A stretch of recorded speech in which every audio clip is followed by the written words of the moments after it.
Wow. We're going to expand it from about a 230 seat capacity to about 350 seat capacity. Wow, that's awesome. Yeah, and then when the new student services building is funded and approved in the next couple of years, it may take about 3 years, that will have another big cafeteria put into it. Oh, wow. So it'll be a lot more kind of like Dunkin' Donuts and things like that, like Subways and so on and so forth? Or is that that's the plan. The plan is, well, they're thinking about, how to do that. So, who do we want to have in there? And that's going to go on for this cafeteria, too. I think Dunkin' Donuts will probably stay. But the people who are, preparing lunch and that vendor is going to have to be put out to bid, and then other, cafeteria companies are going to be challenging them. Okay, so it's kind of like, because it's a valuable spot. I mean, with all the students there putting, I see so many just coming from across the street with Wendy's. Oh, yeah, well, I mean, we want to have, we want to do a kiosk type of thing, Ryan, where, there's a kiosk for pizza, then there's a kiosk for coffee, and it could be Starbucks or whatever, where you have a group of different vendors. Everybody wants Chick-fil-A. Maybe that's possible. I don't know. People want Subway. So it might not even be that we retain, a cafeteria type of operation where, you have hot foods. It might be that one kiosk is burgers and fries and hot dogs.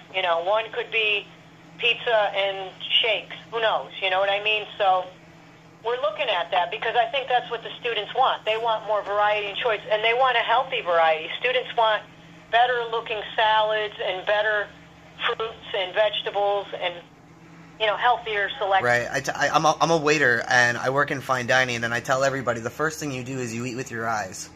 Right. And the way that we're serving it with a little tiny plastic tiny thing with a few pieces of salad crammed in there is not. I would eat a salad every day, but I'm not attracted to the salad. Okay, and that's at our own campus for you. Well, I mean, I have to be. I'm with you guys. That's why I'm fighting hard. I got this cafeteria remodel approved a year and a half ago. Wow. And it's just taking an enormous amount of time. And part of it is the college is conflicted with, well, we're going to build a new building and we'll have a new cafeteria in the new building. I said, well, let me just explain to you where I'm standing on this position. There's 20,000 students here.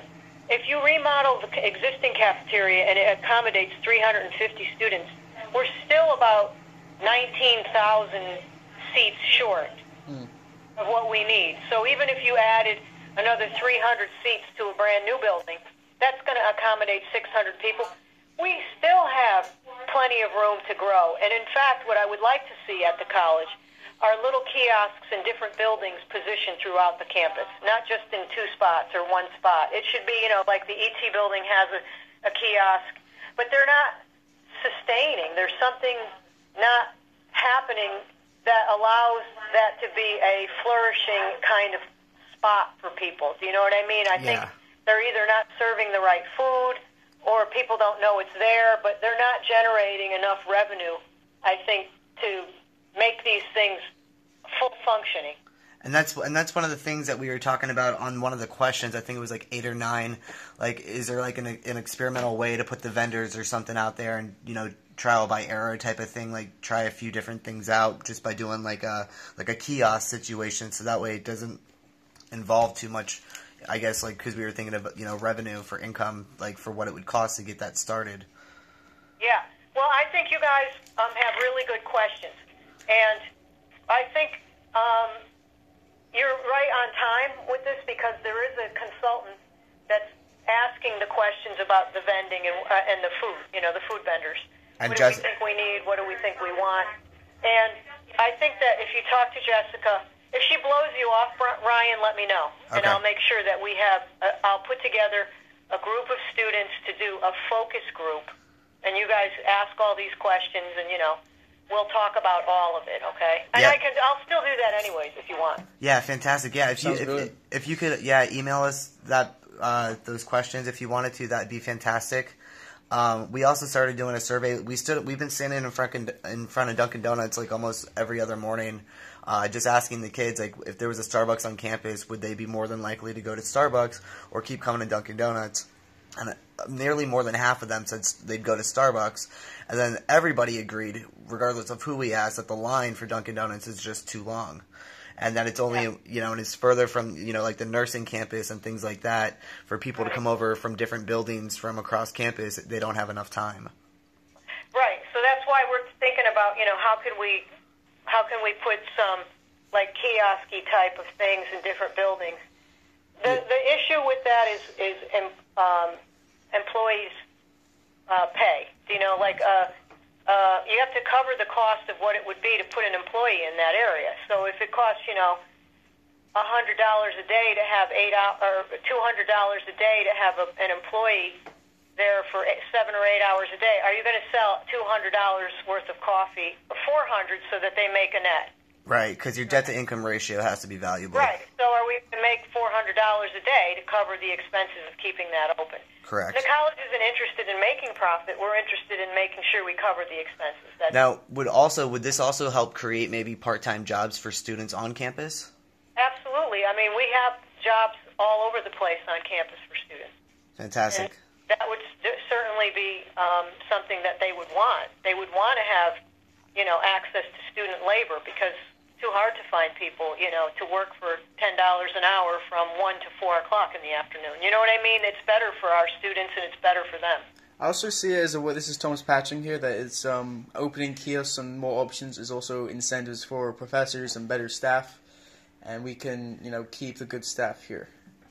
Yeah, and I would love for students to say, we want to do ice cream sundaes. I've been telling them, we should be doing themed things that will get students more interested in cafeterias, like, dollar hot dogs on Tuesdays, Taco Tuesdays for $2, or Wednesdays is ice cream Sunday Wednesday, and, Thursday is pizza for $1.50 a slice, where, people can count on that and know that, these are inexpensive options for students, and some of them need to, maybe we have, crazy salad on Wednesday or Thursday, and, students know every Thursday they're bring $5, $6, because you're going to get a better meal, you're going to get a salad, but more of that kind of outreach with students, and reasonably priced, easy options.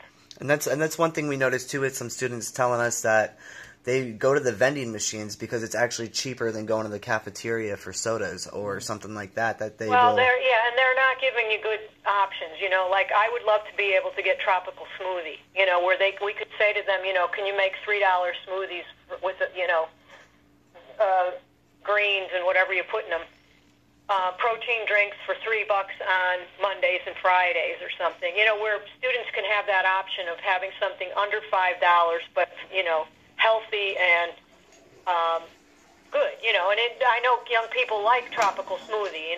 That's a good one. That's a great vendor to have in the group of vending options.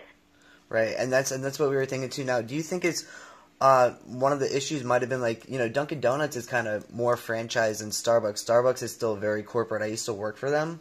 Yeah. To where Dunkin' Donuts has a lot more, different policies depending on what store you work in because it has different owners. Do you think it would be easier to get franchises in there or corporation companies?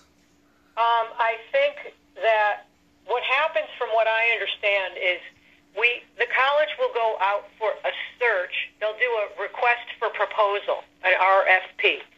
They send out a request for proposal, which is the bidding process to bring in vendors to do the work.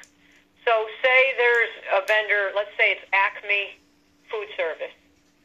Acme Food Service then becomes the vendor that subcontracts for these other vendors that get put into the college's cafeteria profile. In other words, Acme would say, well, I have a contract relationship with Starbucks and with Taco Bell. And they would probably bring in those two franchisees, but they're overseeing and they're responsible for those.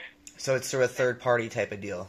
Yeah, that's kind of how it seems to be working throughout some of these other colleges' in the country that they, you hire a Sodexo or a large organization, and they bring in, whatever, Sbarro and something. And that's part of what they do when they meet with all of us to sell their opportunity, when they do their presentations after they submit their request for proposal. Okay. Information. They'll say, we can do this for this much money, and these are the terms and conditions, and we'll pay for the machines, and we'll pay for a cafeteria renovation, and so on. And some say, well, we just want to do the food, and that's all we're going to do, and we don't want to do the catering. Like some of the other things that you guys don't see is we have catering contracts with this current cafeteria. So it means that no other, the college can't use any outside caterers to provide food on the campus because our contract stipulates that the current cafeteria has to do the catering. So if I have a meeting, a community meeting, tomorrow, and I have 30 people coming in and I want breakfast served, I have to use our cafeteria catering. I can't call 2J's. The only time I can do that is under a special circumstance. For instance, if it's on a Friday and they don't want to do it, or they charge us too much to bring in the food, or if it's special food and they can't accommodate it. So then I can go outside of the college. This contract that's with the cafeteria now, is that coming up to terms? Is that why we're able to do renovations? That's why there's a committee and a consultant to help us obtain a new vendor. Okay. Mm-hmm. Beautiful. Yeah, Thomas and I are very excited right now. We had no idea this was going on, and this is something that we've been talking about for 2 weeks since we've been planning this, and then when she gave the assignment, we let her know we had a good topic to go on, and we had no idea it was this great. But no, you guys are right on target, but you'll make a better presentation if you can get these two people to give you some information and some maybe documents. Okay. And then what I want to do anyways, beyond Wednesday with you guys, if you can contact my office. We know where it's at. Yeah, come back. The problem is my secretary broke her wrist, and so I have temporary assistance, and we're struggling to get it together, a little bit. Okay. Then what I can do is, or I can ask you guys, I can say, can you guys get, like 15 or 20 students together, and then I can come and talk to this group on whatever day at 3 o'clock, and I'll set up a room location, and we can make it happen that way. Yeah, we would be more than happy to do that for you. Yeah, we'd love to. All right, good. Are you guys good? Now, I want you to get an A on this paper, you know what I mean? Yes, we do too. Sounds like an A already. But if you want me to come as a special guest speaker or something like that to your class, I'm in on that too.